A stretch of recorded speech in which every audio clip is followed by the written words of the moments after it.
नमस्कार, मैं हूं अनुष्का और आप देख रहे हैं अंबर टाइम्स। आइए रुक करते हैं खबरों की ओर। रतलाम के 7 सराफा व्यापारियों का करीब 3 करोड़ रुपए का सोना लेकर फरार हुए ज्वेलर्स जीवन सोनी को 1 माह से अधिक समय हो गया है। अभी तक पुलिस आरोपी ज्वेलर्स की तलाश नहीं कर पाई है। ज्वेलर्स की तलाश के लिए सराफा व्यापारी एसोसिएशन ने 1 लाख रुपए तो एसपी अमित कुमार ने 5,000 रुपए का इनाम घोषित किया है। आरोपी की तलाश के लिए एसआईटी भी बनाई गई है। आरोपी ज्वेलर्स के बारे में किसी प्रकार से कोई जानकारी हासिल नहीं करने पर एसपी ने माणकचौक थाना प्रभारी को शोकाज नोटिस भी थमाया है। बता दें कि 8 अक्टूबर की दोपहर ज्वेलर्स जीवन सोनी द्वारा सराफा व्यापारियों से अपनी दुकान में ग्राहकों को दिखाने के लिए सोने के गहने मांगे और वापस नहीं किए। रात तक व्यापारी जीवन का इंतजार करते रहे लेकिन वह नहीं लौटा। तब सराफा बाजार में हड़कंप मच गया। व्यापारियों ने उसी रात माणकचौक थाना में शिकायत की। करीब 4 किलो सोना लेकर भागने वाले सराफा व्यापारी जीवन सोनी 40 वर्षीय निवासी कल्याण नगर रतलाम के खिलाफ एफआईआर दर्ज कराई। तब से लेकर आज तक ज्वेलर्स जीवन का पता नहीं चल पाया है। पुलिस ने शुरुआत में तलाश की, फिर मामला ठंडे बस्ते में चला गया। 1 माह से ज्यादा समय के बाद भी आरोपी ज्वेलर्स के बारे में कोई सुराग हासिल नहीं करने पर एसपी अमित कुमार ने माणकचौक थाना प्रभारी सुरेश गडरिया को शोकाज नोटिस जारी किया है। एसपी ने थाना प्रभारी के लेट लतीफी करने पर नोटिस में स्पष्ट किया है कि क्यों न आपके खिलाफ विभागीय जांच की जाए। एसपी ने बताया कि आरोपी ज्वेलर्स की तलाश के लिए एसआईटी बनाई पूरे प्रयास किए जा रहे हैं। अगर थाना प्रभारी कोई कार्रवाई नहीं करते हैं तो उनके ऊपर भी कार्रवाई करेंगे। प्रयास यह है कि किसी भी तरीके से पुलिस की कार्यप्रणाली ढीली न हो, तत्काल कार्रवाई करे। आरोपी ज्वेलर्स की तलाश के लिए 5,000 रुपए का इनाम घोषित किया है। 3 करोड़ का सोना लेकर फरार हुए ज्वेलर्स जीवन सोनी पर सराफा व्यापारी एसोसिएशन ने 1 लाख रुपए का इनाम घोषित किया है। इसके पोस्टर भी बाजार में लगाए हैं। एसोसिएशन अध्यक्ष झमक भरगट ने बताया कि पुलिस की सुस्ती के चलते इनाम घोषित किया है। कई सुराग देने के बावजूद पुलिस 1 माह से अधिक समय होने के बावजूद आरोपी को नहीं पकड़ पाई है। पुलिस की लेट लतीफी के खिलाफ 19 नवंबर को व्यापारी दोपहर 12 बजे तक सराफा बाजार बंद रखकर विरोध जताएंगे। दोपहर 12 बजे वाहन रैली के माध्यम से कलेक्टोरेट पहुंचकर सीएम के नाम कलेक्टर व एसपी को ज्ञापन सौंपेंगे। एक आरोपी है जीवन सोनी, लगातार लंबे समय से फरार। क्या कुछ उसमें कोशिश का कोई नाम घोषित किया है पुलिस ने? उसकी अपराध पंजीबद्ध होने के बाद से ही वो लगातार फरार चल रहा है। उसने यहाँ पर बहुत सारे व्यापारियों का आभूषण लेकर फरार हुआ है। उसकी पुलिस सरगर्मी से तलाश कर रही है और जितने संभावित स्थान हैं वहाँ पर पुलिस ने दबिश दी है। कुछ पुलिस को जो है लीड्स मिली है, उस पर पुलिस वर्क कर रही है और मैं आश्वस्त करूँगा कि हम शीघ्र उसको गिरफ्तार भी कर लेंगे। पुलिस की ओर से कोई इनाम रखा गया था कि बड़ा आरोपी है? व्यापारी वर्ग की तरफ से जो है इनाम घोषित किया गया है। पुलिस से भी इसके विरुद्ध जो है वो अपराध इनाम घोषित किया गया है।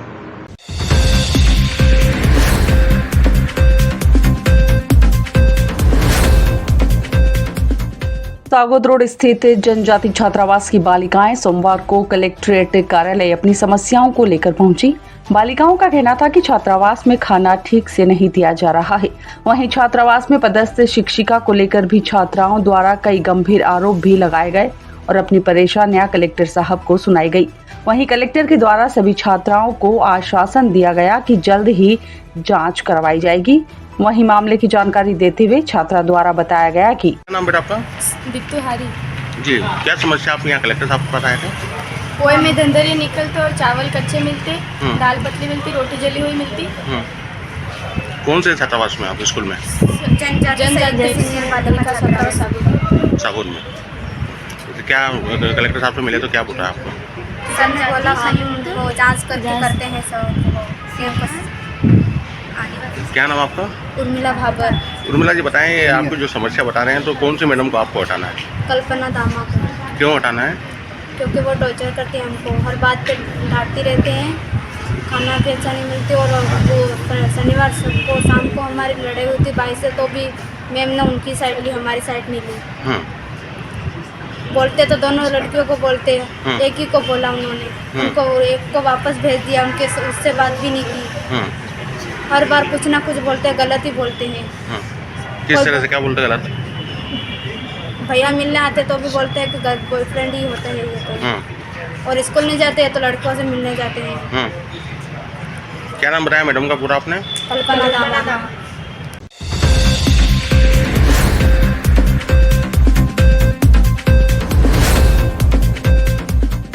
शासकीय doctor Lakshmi Narayan Pandey medical college का प्रथम दीक्षांत समारोह रविवार को संपन्न हुआ। इस अवसर पर प्रथम बैच के 120 विद्यार्थी समारोह के मुख्य अतिथि प्रदेश के सूक्ष्म लघु एवं मध्यम उद्यम मंत्री चैतन्य काश्यप के हाथों अपनी MBBS की उपाधि प्राप्त कर खुशी से झूम उठे। इस अवसर पर कैबिनेट मंत्री श्री काश्यप ने कहा कि कॉलेज का प्रथम दीक्षांत समारोह विद्यार्थियों, उनके परिवारजनों एवं कॉलेज अध्यापकों के साथ साथ रतलाम नगर एवं मध्य प्रदेश के लिए भी गौरवशाली क्षण है। उन्होंने MBBS उपाधि प्राप्त करने वाली कॉलेज की प्रथम बैच के विद्यार्थियों को बधाई, शुभकामनाएं देते हुए कहा कि यह आपके जीवन के लिए एक माइलस्टोन है। यहाँ आपके जीवन का निर्माण हुआ है। आप आगे चलकर इस कॉलेज का नाम रोशन करेंगे। शिक्षक भी अच्छे हों, परंतु अंत में कॉलेज की एक प्रतिष्ठा तभी बनेगी कि जब इसके छात्रों का व्यवहार पूरे नगर और समाज के लिए हितकारी हो, और जब आपकी सेवाएं हितकारी हो। मैं हमारे बीच में डॉक्टर लीला जोशी बैठी है, आज उनका जो परोपकार का भाव था, आज वह चीज उनके लिए और इस मेडिकल प्रोफेशन को बड़ा करती है। तो आपका जो जीवन के अंदर संस्कार जो आप यहाँ से सीख के जा रहे हैं और आप अपने पूरे जीवन काल को कैसे चलाएंगे, हर जगह रतलाम मेडिकल कॉलेज की छाप रहेगी कि आप जब भी कोई श्रेष्ठ कार्य करेंगे तो ये चर्चा जरूर निकलेगी कि आप रतलाम मेडिकल कॉलेज के छात्र हैं। तो जो एक शिक्षण संस्थान का गौरव जब बढ़ता है कि जब उसके छात्र कोई न कोई उपलब्धि हासिल करते हैं, समाज में एक अपना स्थान बनाते हैं। इस कॉलेज ने, इसके डॉक्टर्स ने, यहाँ की नर्सेज ने, इनका हॉस्पिटल भी प्रारंभ नहीं हुआ था, उस समय कोरोना काल के अंदर जो सेवाएं दी है यह पूरा क्षेत्र याद रखता है। और उन्हीं सेवाओं के अंदर उस समय आप लोग छुट्टियों के ऊपर थे, तो छुट्टियां दी गई थी। बाद में निश्चित हुआ कि कुछ डॉक्टर्स को हम लोग पढ़ने वाले विद्यार्थियों को भी कॉल करें कि उनके मन में सेवा का भाव आए। उन बच्चों को कॉल भी करा और मुझे उस बात का प्रसन्नता भी है कि उस समय जितने बच्चों को कॉल दिया गया सभी बच्चे कॉलेज में आए थे और उन्होंने अपनी सेवाएं दी। यह भाव जो बना है, यह भाव आपके जीवन काल में बना रहे और अपने माता पिता के प्रति आप हमेशा कृतज्ञ बने रहे, क्योंकि आप लोग करोड़ों बच्चों में से हैं। आप हजारों या 200-500 बच्चों में से नहीं है। इस देश के उन करोड़ों बच्चों में से आप भाग्यशाली बच्चे हैं कि जो आज डॉक्टर्स बनकर के समाज की सेवा के लिए आगे आए हैं। और जो मेडिकल प्रोफेशन है, यह प्रोफेशन तो हमेशा से अपने आर्थिक कार्यों के अलावा सेवा के लिए जाना जाता है। टीचर हो, एजुकेशन और स्वास्थ्य, शिक्षा व स्वास्थ्य, दो कार्य समाज के ऐसे प्रोफेशन है कि जिनमें समाज निर्माण का एक कार्य रहता है। तो आपने इसको क्षेत्र को चुना है, तो आप इस कॉलेज की प्रतिष्ठा को, आपके शिक्षकों के मान सम्मान को बना करके रखेंगे। और पुनः मैं इस अवसर पर आपको शुभकामनाएं देता हूँ।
जाना पहचाना नाम द इलेक्ट्रॉनिक स्टोर, जहां आपको एक ही छत के नीचे मिलेगी इलेक्ट्रॉनिक की संपूर्ण श्रृंखला।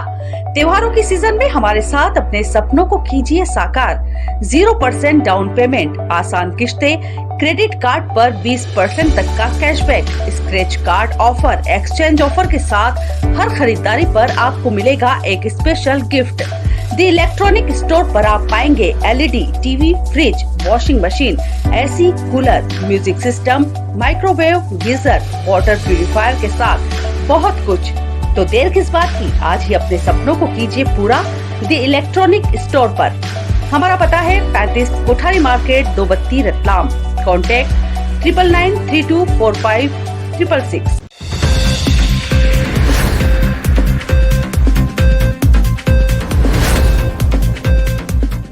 जावरा शहर के वार्ड क्रमांक 1 के मालीपुरा में निवास करने वाला एक गरीब परिवार वार्ड के ही भाजपा पार्षद के परिवारजनों द्वारा अतिक्रमण किए जाने के आरोप लगाते हुए अतिक्रमण हटाने की मांग को लेकर चिलचिलाती धूप में नगर पालिका जावरा मुख्य नगर पालिका अधिकारी चेंबर के बाहर नगर पालिका परिसर में 2 बच्चियों सहित धरने पर बैठकर न्याय की गुहार लगा रहा है। नगर पालिका जावरा के वार्ड क्रमांक 1 के मालीपुरा में निवास करने वाले भेरूलाल पिता मांगीलाल पोरवाल अपनी पत्नी प्रियंका तथा अपनी बेटियों माही और आरोही के साथ अतिक्रमण हटाने की मांग को लेकर धरने पर बैठे हैं। उनका कहना है कि नगर पालिका में वार्ड 1 के ही पार्षद के परिवारजनों द्वारा अवैध रूप से घर के पास स्थित सरकारी गली के साथ उनके मकान के बाहर तक पक्का अतिक्रमण कर लिया है।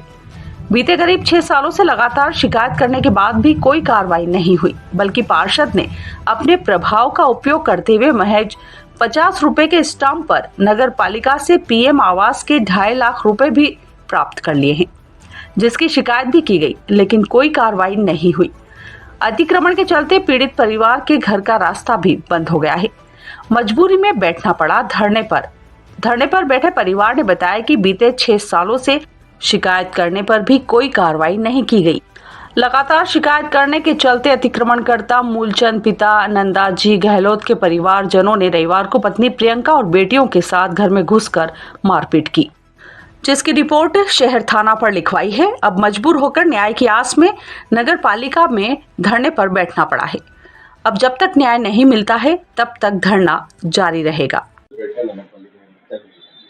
एक ये मूलचंद नंदा और प्रियंका पोरवाल का कुछ आपसी विवाद है वहाँ पर प्रॉपर्टी को लेकर के। जो मूलचंद नंदा जी का मकान है प्रधानमंत्री आवास योजना में आवास योजना के अंतर्गत था, तो उन्होंने विधिवत बिल्डिंग परमिशन और सारे डॉक्यूमेंट लगाकर निर्माण कार्य प्रारंभ किया है। इनका कहना है कि शासकीय संपत्ति पर अतिक्रमण है। अतिक्रमण संबंधित ऐसे कोई दस्तावेज हमारे पास है नहीं। उनके जो रजिस्ट्री आई है उसके अनुसार उनकी रजिस्ट्री को भी हमने चेक किया, तो उसमें भी ऐसा कुछ लिखा हुआ नहीं है कि शासकीय संपत्ति, उन्होंने स्वयं लिखा हुआ है कि शासकीय संपत्ति नहीं है ये वाला जो बेचा है। तो मैंने विधिवत एक दल का गठन किया है पुनः कि आप जो निर्माण कार्य हुआ है, जो दस्तावेज हमारे पास उसके अनुसार एक बार नक्ती कर ले, अगर फिर वो रहेगा अतिक्रमण रहेगा तो हटाया जाएगा। ये कौन से एरिया के अंदर ये मकान? ये वार्ड नंबर 1 के अंतर्गत है। किस नाम से दर्शाया गया? नया मालीपुरा। किस नाम से ये मकान? ये मूलचंद नंदा जी के नाम का जो मकान है, और ये प्रियंका पोरवाल भेरूलाल पोरवाल, इनका आपसी विवाद है। इनकी मांग क्या है? इनका मांग ये है कि जो मकान बना है उसको हटाया जाए तत्काल। कहीं ना कहीं अतिक्रमण आ रहा नहीं, अतिक्रमण 2017-18 से इनका विवाद चल रहा है। समय पे सारी टीम जा चुकी है, उन्होंने पूरी नाप भी कर ली। उनका कहना है कि ऐसे कोई वो नहीं है, अतिक्रमण नहीं है। लेकिन पुनः फिर से मैंने एक दल का गठन किया है कि वो एक बार जांच कर ले पुनः, अगर उनकी डिमांड सही है और देखा जाएगा कागज में कि अतिक्रमण हटाया जाएगा नियमानुसार। इनका कहना है कि 10 के स्थान पे नगर पालिका में 2 लाख रुपए क्या मामला है? 10 के स्थान पे 10 के स्थान पे 2 लाख रुपए दिए, इस तरह से बता रहे हैं। ये सारे आरोप निराधार है, ऐसे हमारे पास कोई जानकारी नहीं है।